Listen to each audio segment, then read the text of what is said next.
Connaissez-vous le style d'étalonnage des films de Wes Anderson? Dans cette vidéo, on va traiter une image comme ceci pour passer avec ce style d'étalonnage pour arriver à ceci.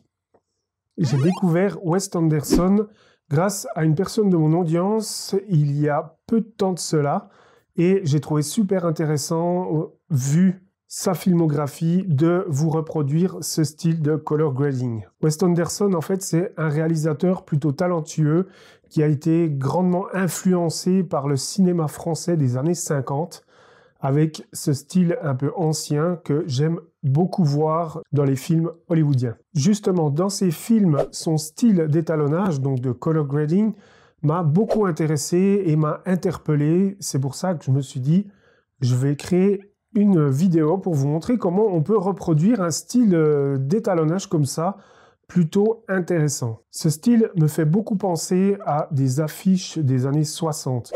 Les affiches de publicité des années 60 qu'on peut voir, je vous fais défiler ici à l'écran, qui ressemble beaucoup à son style d'image. Un côté rétro que j'apprécie particulièrement. Alors qu'est-ce qu'on va vraiment apprendre dans cette vidéo? Je vais surtout vous montrer comment je traite ce style d'image. Donc la reproduction d'un style est toujours très efficace à mon sens pour apprendre à travailler sur Photoshop et aussi avoir une culture pour développer sa créativité et aussi savoir un peu s'adapter à plusieurs styles de photographie. Allez, j'arrête de parler et on passe dans Photoshop.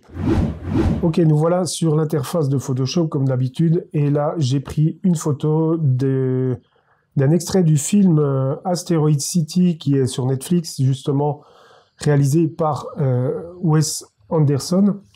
Et là, on voit une route de face bien américaine, hein, comme on peut voir. Et j'ai pris cette photographie ici, qu'on a pu voir au début de la vidéo, qui est aussi aux États-Unis, que j'ai pris il y a pas mal d'années. Je trouvais que c'était plus logique et plus intéressant d'avoir à peu près le même style d'image pour avoir un rendu à peu près pareil. Alors, en premier lieu, qu'est-ce qu'on va faire et comment on travaille quand on reproduit une image? Déjà, on va travailler la luminosité, car en retouche, il faut toujours travailler la luminosité en premier. Alors, c'est pas une règle précise, on peut bien sûr faire autrement.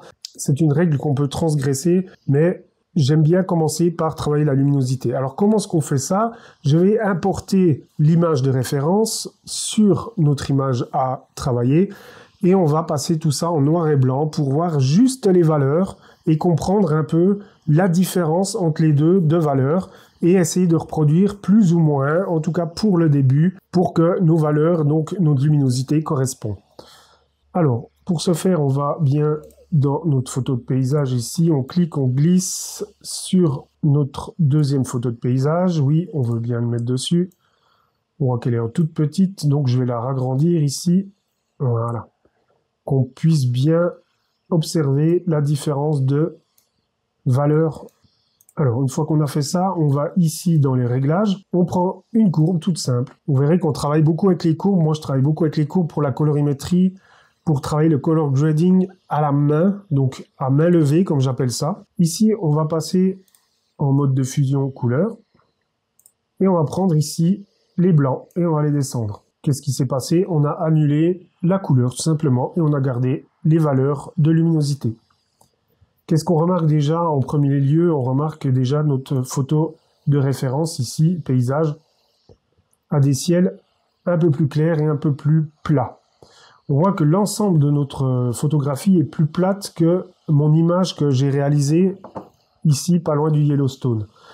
On voit que j'ai beaucoup de contraste, alors qu'il y a peu de contraste ici dans notre image. Alors qu'est-ce qu'on va faire? On va bien aller sur notre photo de paysage ici sélectionnée, et on va déjà travailler ceci avec une courbe, encore une fois. Vous voyez qu'on place bien au-dessus ici de notre paysage de base, et en dessous de notre paysage de référence. En premier lieu, je vais décontraster un peu cette image, rendre un peu plus plat, donc on va prendre les noirs, on va les monter gentiment de notre courbe, hein.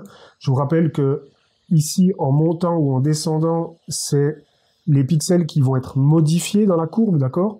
Et ici, les pixels sont les valeurs entières de notre image, d'accord? Du 0 à 255 niveaux.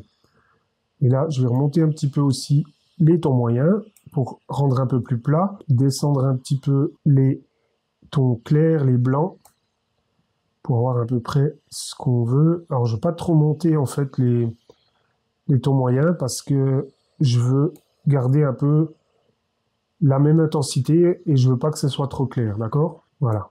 On va faire quelque chose comme ça, avant, après. Ça ressemble déjà plus, ok? On va même encore un petit peu ici, descendre, voilà. Je vais remonter un petit peu ici, il y a un manque, hein, on voit. Je vais remonter un peu l'histogramme juste pour que les clairs soient bien clairs. Voilà. On fait toujours un petit avant-après. On est pas mal. Vous verrez que à force de travailler sur la colorimétrie, on va un petit peu changer la luminosité, donc il faudra un petit peu s'adapter. C'est pour ça que je voulais tout faire en manuel pour vous expliquer comme il faut comment est-ce qu'on travaille du color grading à la main. C'est un petit peu fastidieux, mais c'est très intéressant de savoir le faire. Ok, maintenant je vais reprendre une courbe ici dans Réglages, courbe, comme d'habitude. C'est très facile. C'est un bon exercice pour apprendre à bien travailler les courbes. Et ici, on a les 3 pipettes, les fameuses 3 pipettes. Et je vais commencer par la première pipette ici, noire. On va piquer une couleur dans notre plan ici de référence et la remettre sur notre photographie. D'accord? Ici, c'est la pipette noire, la pipette ton moyen et la pipette blanche. Vous avez compris qu'avec la pipette noire, on va aller repiquer ici les tons foncés de cette image de référence pour ensuite déposer cette valeur dans les tons foncés de ma photographie. Et on va faire pareil avec les tons moyens et les tons clairs. Alors, comment est-ce qu'on fait ça? On va double-cliquer sur la pipette noire, double-clic comme ceci. Il y a le sélecteur de couleurs qui apparaît. Et on a bien sûr notre pipette et on va pouvoir reprendre les tons foncés de cette image. Et je vais aller, on va travailler un peu plus proche et on va aller repiquer ici. Je pense que c'est le plus foncé de l'image. Clic. Une fois que vous avez repris cette couleur, donc on a échantillonné cette couleur avec cette pipette du sélecteur de couleurs, on clique OK. Très important, je l'ai déjà dit dans une vidéo, enregistrer les nouvelles couleurs cibles comme valeur par défaut. Il faut toujours mettre non. Pourquoi? Parce que si je mets oui, le noir ici, qui est une cible précise pour travailler notre courbe, sera faussée. D'accord? Elle sera plus noire à 100%, elle sera noire bleutée, et du coup, tous les réglages qu'on va faire avec la courbe ne fonctionneront plus. Ok, très important de mettre non. Une fois qu'on a ça, vous voyez la pipette est remplie parce qu'on a repris ici cette valeur de couleur et on va aller la remettre sur notre image ici. Je pense que les tons foncés sont par là. Voilà. Qu'est-ce qui s'est passé? On voit que les noirs ici et les tons foncés sont de la même couleur qu'ici. D'accord? On fait pareil avec les tons clairs. Je fais toujours ton foncé, ensuite ton clair et ensuite ton moyen. Les tons clairs, on va les reprendre. Moi, je vais la prendre ici, dans le ciel tout en bas. Alors, il y aurait du blanc ici, mais je vais garder le ciel comme référence. D'accord? Je clique. Notre ciel est légèrement vert, très très clair. On voit ici. Hein. On peut peut-être même chercher un peu différents endroits. Vous voyez, le sélecteur de couleurs réagit un petit peu. Je pense qu'on va essayer comme ceci. On peut toujours reprendre et bien sûr, une fois qu'on a rééchantillonné ces fameuses couleurs pour avoir une colorimétrie, on pourra de toute façon tout retoucher, mais on aura une base. D'accord? Ok, on met non, très important. Et là, je vais aller dans le ciel. Ici, c'est à peu près là que j'ai repris. Et voilà, on voit déjà que ça ressemble déjà beaucoup plus. Alors, qu'est-ce qui s'est passé? Avec la pipette noire, on a bleuter les ombres comme notre image de référence. Et avec la pipette claire, on a repris ici le ciel qui est très clair, qui est turquoise, pour le mettre ici. Et on voit qu'il y a déjà quelque chose de très proche. On va faire pareil ici, double-clic sur les tons moyens. Hein, on regarde en double-cliquant dessus qu'on a bien 128, 128, 128. On a bien un gris moyen. Et du coup, on va prendre ici sur la route et on va prendre par ici. Et je clique. Et qu'est-ce qu'on remarque? On remarque que notre gris est très jaune. Un jaune un petit peu foncé. OK. Je mets OK. Surtout pas mettre en image de référence parce que sinon notre gris 50% qu'on a vu avant ne sera plus gris. D'accord? Il sera légèrement jaune et du coup va complètement fausser nos réglages. Donc on met bien non à la cible. Et là je vais venir sur notre route aussi et je vais essayer de prendre, on voit bien notre pipette qui est remplie de gris. On va prendre ici et voilà. Alors on voit que ça a beaucoup changé parce que notre gris est, je pense, très présent sur mon image et du coup on est un petit peu trop jaune-vert. D'accord? Mais maintenant on a une bonne base pour commencer à travailler. Dans cette étape, une fois qu'on a échantillonné la colorimétrie globale de notre référence, on va retravailler à la main avec notre perception des couleurs directement et c'est pour ça que je trouve intéressant de faire ça à la main. Ça vous apprend vraiment à travailler avec la courbe le mieux possible et vous faire une certaine culture aussi et c'est un entraînement plutôt efficace. Alors pour ce faire, on va ici dans le petit menu. On va commencer par la courbe rouge. Et là, je vois que je vais descendre un petit peu. Et ici, les tons moyens aussi. OK. Ensuite, je vais faire à peu près pareil avec la vert parce que c'est un petit peu trop vert. Je vais descendre un peu le vert. Et ici aussi. Voilà. On récupère un petit peu de détails orangés, comme notre image ici de référence qui est un peu plus orangée. On va redescendre un peu les bleus aussi. Voilà. Alors, on fait vraiment au jugement, chaque personne voit les couleurs différemment, donc on essaie de faire au mieux, c'est un bon exercice. Je vais descendre un peu plus les rouges, voilà. Je trouve qu'elle est encore beaucoup trop contrastée parce que, évidemment, quand on travaille les courbes de couleurs, on fonce toujours un petit peu. Donc je vais remonter ici les noirs pour que ce soit un peu moins contrasté, voilà. Voilà, comme ceci. Je vais peut-être remonter un petit peu les verts quand même dans les tons clairs, voilà. Ça commence un petit peu à ressembler à quelque chose. Maintenant, on va retravailler le ciel qui est un petit peu trop bleu, d'accord? Mais on va isoler le ciel. Donc, pour ce faire, comment est-ce qu'on fait ça? On va reprendre encore une courbe et on va masquer que le ciel. On va désactiver momentanément ici paysage. Je vais prendre l'outil de sélection rapide, on va le mettre assez grand et on va sélectionner juste le ciel, voilà. On va un petit peu peaufiner ici, voilà, comme ceci. Là, on a notre ciel bien sélectionné. On va sur notre masque, on fait édition, remplir, en noir, OK. Désélectionner, commande ou CTRL D, et là, en fait, on a masqué le ciel. Mais on veut le garder, on veut masquer plutôt le bas du paysage, d'accord?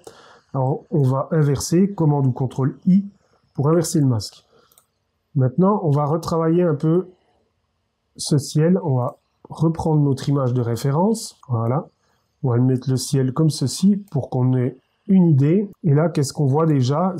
Les valeurs ici sont plutôt pas mal. Peut-être un peu trop sombre dans le haut. Donc, on va réclaircir un peu le ciel comme ceci. Voilà. Là, on voit déjà que c'est un peu mieux.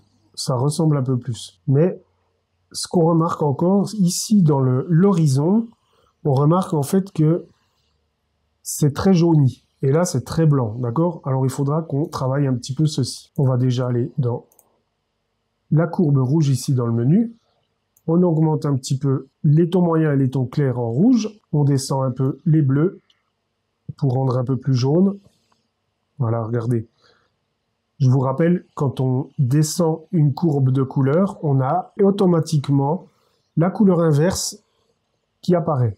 Je descends le bleu, il apparaît le jaune. J'augmente le bleu, évidemment, c'est beaucoup plus bleu. C'est ainsi de suite. Si on prend le vert, je descends le vert, ce sera magenta. Si j'augmente le vert, ce sera vert turquoise parce que le fond est déjà bleu. Pareil avec le rouge. Ici, si je descends le rouge, on aura du vert. D'accord? On descend un petit peu le bleu pour amener du jaune dans l'horizon, comme ici. D'accord? Les tons moyens aussi, un petit peu. J'augmente un petit peu de vert pour que ça devienne un petit peu plus turquoise. Je vais m'approcher un peu plus Et là, on voit que je suis trop vert, donc trop turquoise. Qu'est-ce qu'on fait? On reprend bien notre calque de réglage ici pour le ciel, qu'on va pouvoir renommer ciel. Voilà. Là, je vais redescendre un peu les tons moyens pour avoir à peu près, vous voyez, la même valeur. Maintenant, on va redescendre le vert, que je trouve peut-être un peu fort. Dans les tons clairs aussi, pour voir, voilà. Et peut-être remonter un peu le bleu, parce qu'on voit que c'est toujours un peu vert et que ça bouge pas beaucoup avec la courbe verte. Vous voyez comment on doit un petit peu jauger entre ces courbes de couleurs. Alors, on va prendre ici le blanc, le côté plus clair du bleu, et on monte. Voilà. Si on regarde la différence, il y en a très peu. Maintenant, c'est pas mal. Je dirais même que c'est un peu plus jaune sur notre référence. Donc, qu'est-ce qui se passe quand on a vraiment l'impression que notre référence est plus jaune? Ben, on descend la courbe bleue. Je reviens dessus. Courbe bleue. Je descends un peu la courbe bleue. Voilà. Vous voyez? C'est un peu mieux. C'est très minutieux pour être le plus précis possible. Après, c'est de l'entraînement. C'est pour ça que c'est bien de reproduire ce style. Avant, après, on voit que le blanc est un peu trop présent, je trouve. Donc, on va descendre un peu les blancs de notre courbe. Alors, quand on est sous RVB, on touche vraiment que les valeurs, hein, on est d'accord. Et je vais même descendre un peu, voilà, comme ceci. Vous voyez, il faut que ça reste pareil. Ok, avant, après, on n'est pas si mal. Donc, voilà pour le ciel. Maintenant, qu'est-ce qu'on peut encore remarquer sur notre image de référence? Ici, bah, les herbes sont carrément jaunes, hein, jaune pétant, alors qu'ici, c'est très orangé, d'accord? Donc, on va reproduire cet orangé ici. Et comment est-ce qu'on va faire ça? Je vais faire une petite autre manière. Je vais cliquer ici sur le dernier calque et on va prendre une teinte saturation. On clique ici dans Référence, teinte saturation, que vous connaissez sûrement bien. Et là, on va aller dans les valeurs jaunes. Si vous ne savez pas si c'est vraiment du jaune, parce que des fois ça peut changer, il peut y avoir un peu de vert ou un peu d'autres couleurs dedans, vous pouvez venir prendre la main ici et cliquer tout simplement. Et là on voit que c'est bien le jaune. On va tout simplement ici dans les teintes, on va un peu teinter ce jaune, d'accord? On va le rendre un peu plus orangé. Pour ce faire, on va cliquer, glisser dans ce sens et on va se mettre vers moins 15, moins 17 par là. On va augmenter un petit peu la saturation parce que on voit que notre orange est bien saturé dans notre fiche de référence. Je vais descendre ici un petit peu les zones de dégradé. Qu'est-ce que c'est que ce curseur ici en bas? C'est tout simplement les valeurs ici de notre jaune. On remarque deux curseurs qui disent de là à là, c'est ce qui va être saturé, modifié avec la teinte ou avec la luminosité. Et ensuite, on a un léger dégradé qui va jusqu'au rouge et ici jusqu'au jaune.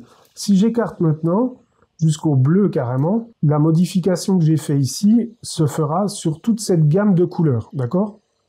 Et moi, c'est pas trop ce que je veux cibler ici comme ceci, d'accord? Alors, je vais monter même à 19, je vais monter même à 19-20, voilà, pour avoir à peu près les mêmes oranges. Je vais saturer la globalité un petit peu, voilà, et voilà, quand on voit que c'est à peu près bon, on s'arrête. Évidemment, plus on travaille, plus on arrivera à faire ce qu'on veut. Là, c'est encore une fois pas le but, on va pas faire un tutoriel trop long. Et là, maintenant, je vais tout simplement travailler sur ma route qui n'est pas exactement la même chose. Si on voit, elle est un peu plus verte, la route. Donc, qu'est-ce qu'on va faire à cette route? On va tout simplement y mettre une courbe comme avant et on va travailler localement. On prend notre outil de sélection rapide.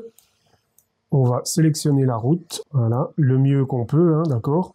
Bon, ici, on va aller comme ceci. Un petit peu ici, voilà, doucement. On va prendre l'outil lasso pour améliorer la sélection. Donc, on améliore toujours un petit peu nos sélections, d'accord? Tac, voilà, jusqu'ici en bas, je pense que ça devrait suffire. On fait attention, bien sûr, d'être en mode ajouté, d'accord? Le style de sélection. Une fois qu'on a bien sélectionné notre route, une fois qu'on arrive bien sur le masque, on va intervertir notre sélection pour masquer l'extérieur, d'accord? Donc, on va dans sélection, intervertir. On voit ici maintenant qu'il est dans l'autre sens. On va dans édition, remplir, en noir, et voilà. Du coup, on a masqué tout ce qu'il y a autour et on a gardé la route. Et maintenant, ben, on va réenclencher notre photo de référence, on va commander CTRL D pour désélectionner. Et maintenant, on va tout simplement reprendre, voilà, ici, et on va augmenter un petit peu notre route un peu plus claire, voilà. On va travailler ça un peu plus rapidement, donc on va aller, on reste bien ici sur notre logo de notre calque. On prend notre pipette ici de gris, on double-clique dessus comme avant, on retrouve notre gris 50%. On va reprendre ici sur notre route dans la photographie de référence, on clique et on reprend un peu ce qu'on veut, ok. On va rester comme ça, on met ok. On met surtout pas oui, on met non, on ne veut pas cibler avec cette couleur. Et là, on va aller chercher un gris. On va un petit peu bouger. Regardez, quand on bouge de gauche à droite, on peut avoir des nuances différentes en cliquant. Voilà. Voilà, là, c'est pas si mal. On peut peut-être encore un petit peu contrôler. Alors, vous voyez, maintenant, vous avez compris le principe. On prend soit avec la pipette pour reprendre la colorimétrie de notre référence et ensuite, on retouche à la main un petit peu pour que ce soit mieux. Alors, on va dans le menu ici et on va prendre peut-être un peu moins de jaune. On va augmenter un peu le bleu. Voilà, peut-être comme ceci. Augmenter un peu les verts. On voit un peu comment ça a été détecté. Je vais même encore un peu bouger les bleus ici. Je pense que c'est pas mal. Avant, après, on est un peu mieux. Voilà. Donc, si on regarde bien, nos orangés sont plus proches ici. D'accord ?